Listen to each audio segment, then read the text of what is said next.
तो दोस्तों आ गए हम सिस्टम हैंग करने अपनी वीकली टेक न्यूज़ वीडियो के साथ। अपनी कुर्सी की पेटी बांध लीजिए और चलते हैं टेक की दुनिया में। सोशल मीडिया के किंग मार्क ज़करबर्ग ने डेडिकेटेड व्हाट्सएप की अनाउंसमेंट की है स्मार्ट वॉचेस के लिए, जो कि गूगल वेयर ओएस पर चलती है। अब इसका फ़ायदा ये है कि आप वॉइस कॉल को आंसर कर सकते हो, टेक्स्ट के रिप्लाई कर सकते हो, और ये बिल्कुल भी ज़रूरी नहीं है कि आपका फ़ोन आपके व्हाट्सएप से कनेक्ट हो।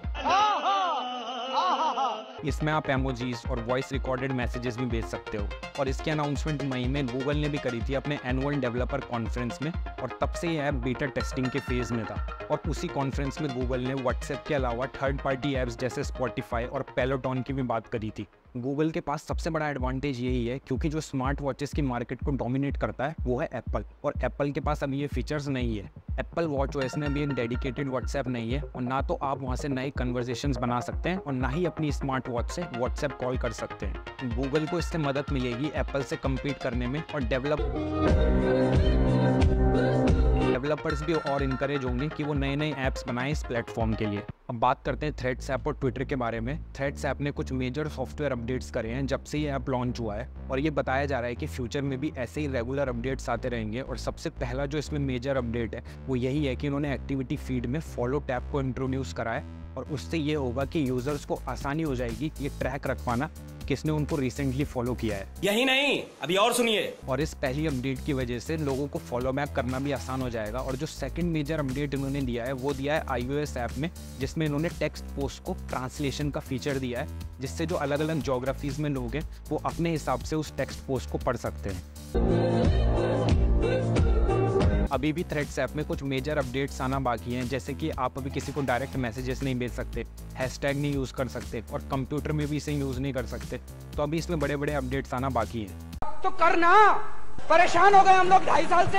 अब जो मेटा ने अपडेट्स निकाले हैं इसका मेन रीज़न एक ये भी है कि जो यूज़र्स यूज़ कर रहे थे थ्रेड्स ऐप को, उनका यूज़र काउंट धीरे धीरे कम हो रहा है, और जो डेली वॉचिंग टाइम 20 मिनट्स के अराउंड था वो लगभग अब 10 मिनट्स तक आ गया है। जो डेली टाइम स्पेंड कर रहे थे यूज़र थ्रेड्स ऐप पे, उसमें अराउंड 50% तक का फॉल आया है, और जो डेली एक्टिव यूज़र्स थे उसमें भी 25% तक का फॉल आया है।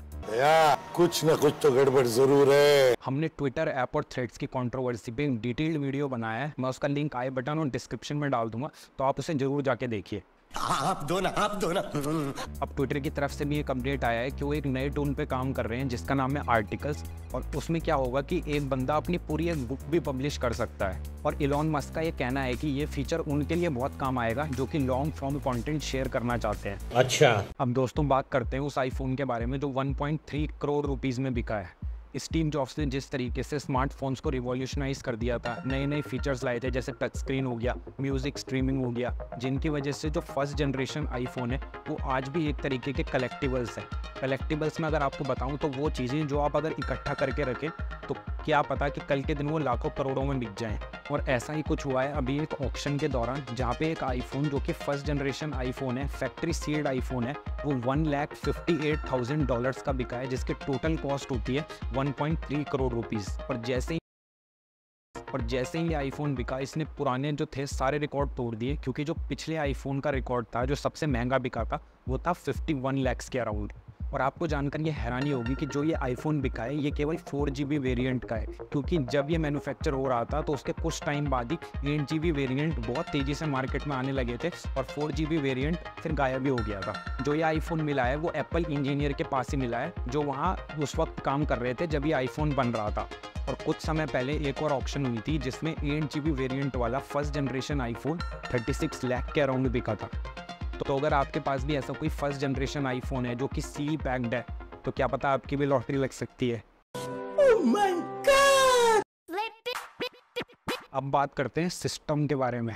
4 गाड़ी आई है, पुलिस लाइन से IPS ऑफिसर, SP सब खड़े हुए हैं। सिस्टम हैंग हो चुका है जयपुर का। अब आपको पता ही होगा बिग बॉस OTT 2 में यूट्यूबर्स को बुलाया गया है। सबसे पहले इसमें फुकरा इंसान को बुलाया था, अभिषेक मल्हान जिनका नाम है, उन्होंने काफ़ी रॉक करा हुआ था सीजन में। और उसके बाद जैसी वाइल्ड कार्ड एंट्री हुई एल्विश यादव की, उसके बाद तो बिग बॉस का पूरा सिस्टम हैंग मार दिया उन्होंने। क्या है क्या ये? SYSTUNN क्या होता है? हमने ना सिस्टम बनाया। सिस्टम का मतलब होता है कि सिस्टम जिस तरीके से उनकी लड़ाई हुई अविनाश के साथ और बाकी फलक और जिया के साथ भी उनकी कंट्रोवर्सी चल रही है, तो इस सीज़न को देखने में तो बड़ा मज़ा आ रहा है। उसका बच्चा क्या होता है? तुम होते हो। सिस्टम है। और एक इंसिडेंट में तो ऐसा भी होता है कि जो जिया शंकर है उन्होंने एल्विश यादव को साबुन वाला पानी पिला दिया, तो इससे आग में और घी डल गया। मतलब जो लड़ाई होनी भी नहीं थी वो भी और लड़ाई उसमें फिर होने लग गई।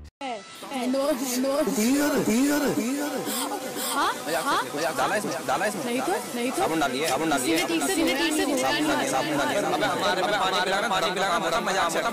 तो यही सब चल रहा है आजकल बिग बॉस OTT में, और हमने सोचा एक वायरल न्यूज़ का सेक्शन ऐसा जरूर रखेंगे जिसमें जो ट्रेंडिंग टॉपिक्स हैं, जिसमें ट्रेंड कुछ चल रहा है तो उसके बारे में भी आपको बता। अब आ जाते हैं बहुत ही कॉमन स्कैम के ऊपर जो आजकल बहुत ही जोरों शोरों से चल रहा है। अब इसमें क्या होता है, आपको एक इंटरनेशनल नंबर से आपके व्हाट्सएप पे एक मैसेज आता है और वो मैसेज आपको बोलता है कि आपको ये यूट्यूब वीडियो लाइक करनी है और उसके बदले में आपको पर यूट्यूब वीडियो पे लाइक करने के आपको 50 रुपीज़ मिलेंगे। ऐसे ही 3 टास्क होते हैं और आपको 3 टास्क होने के बाद कुछ मिनटों बाद आपको 150 रुपये आपके अकाउंट में आ जाते हैं।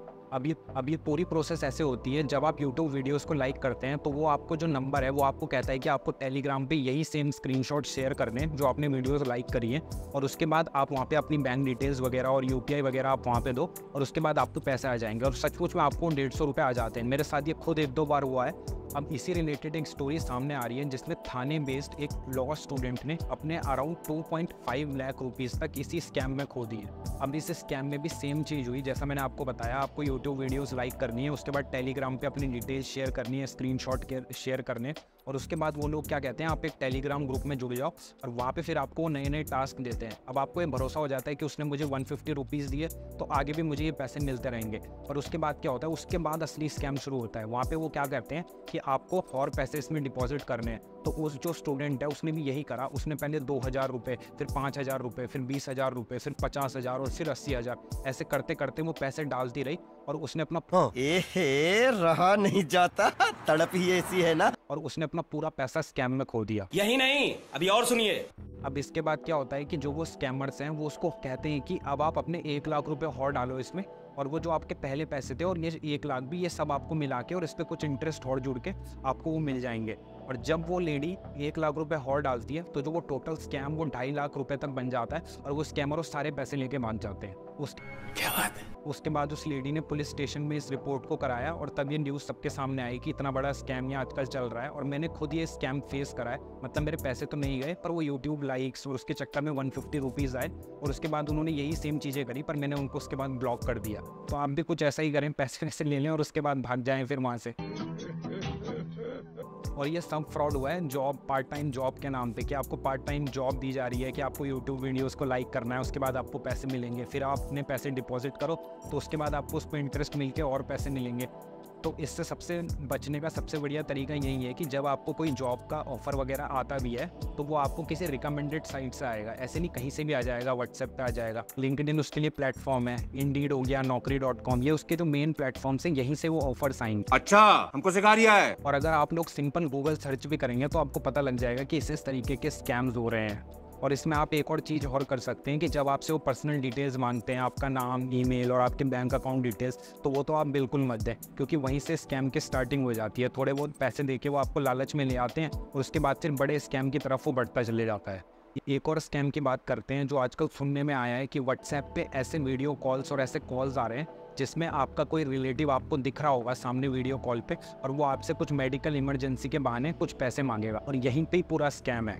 वो जो रिलेटिव है वो आपका रिलेटिव है ही नहीं, वो AI टूल से बनाया गया है, क्योंकि ऑनलाइन ऐसे बहुत सारे टूल्स अब बन गए हैं जिससे आप किसी इंसान की कॉपी बना सकते हैं और ऐसे टूल्स का इस्तेमाल करके वीडियो कॉल करी जाती है और सिर्फ पैसे की मांग करी जाती है।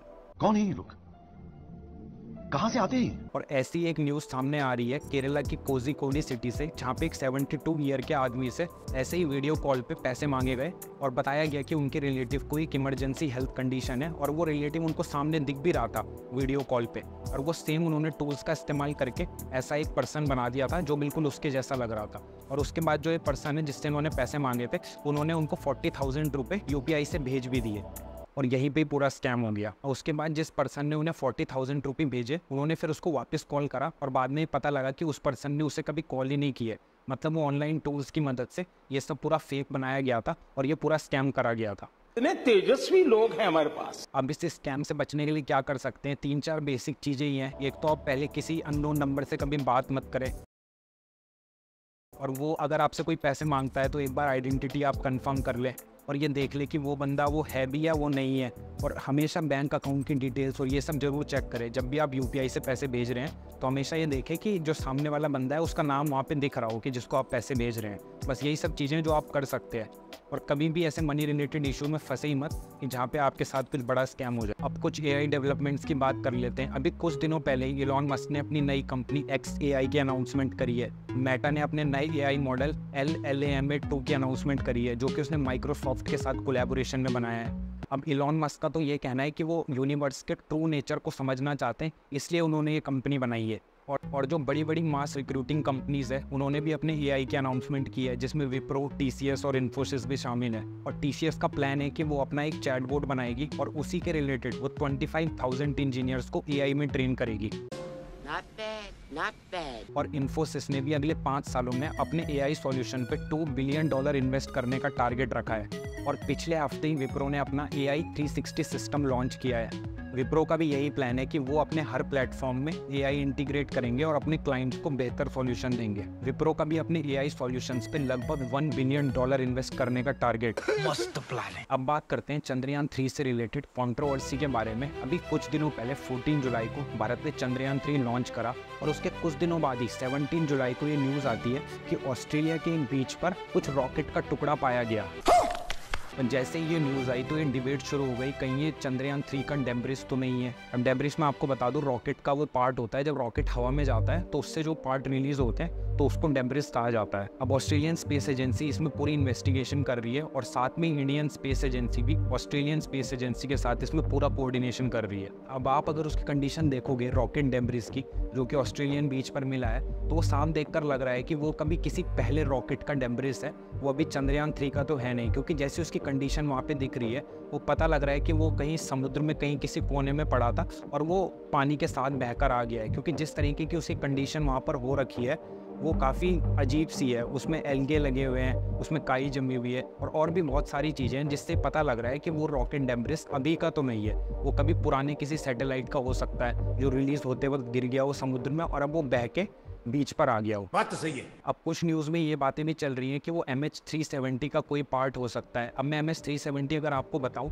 तो वो मलेशियन एयरलाइंस है, जो कि बीच में ही गायब हो गई थी, जो कुआलालंपुर से बीजिंग जा रही थी और जाते जाते उसको कुछ पता नहीं चला और वो ना अपनी लोकेशन पे कभी पहुंच पाई और वो बीच में ही गायब हो गई। उसमें अराउंड 227 पैसेंजर्स बैठे थे। और जैसा मैं आपको पहले भी बता रहा था, इसमें यही बातें चल रही हैं कि वो किसी पुरानी सैटेलाइट का कोई पार्ट होगा जो पहले कभी लॉन्च हुई होगी और उसका वो पार्ट कभी सी में जाके गिर गया होगा और उसके बाद वो बह के फिर अभी ऑस्ट्रेलियन बीच पर आ गया है।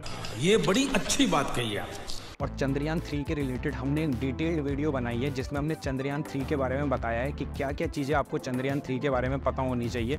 तो इसका लिंक मैं ऊपर आई बटन और डिस्क्रिप्शन में डाल दूंगा, आप इसे जरूर जाके देखिए। अभी तो इसमें इन्वेस्टिगेशन चल रही है, उसके बाद ही पता लगेगा कि इसमें क्या होगा। पर इसमें एक ही प्रॉब्लम है, अगर वो पार्ट चंद्रयान 3 का होता है तो इसमें 1972 में एक लाइबिलिटी कन्वेंशन बनाई गई थी यूनाइटेड नेशंस की तरफ से, जिसमें कहा जाता है कि उस देश की रिस्पॉन्सिबिलिटी होगी जिसकी तरफ से ये रॉकेट छोड़ा गया है। दोस्तों, ये थी top tech news of the week. ऐसे ही और वीडियोस के लिए चैनल को सब्सक्राइब करें, वीडियो को लाइक करें, कमेंट जरूर करें यार, और मिलते हैं नेक्स्ट वीडियो में।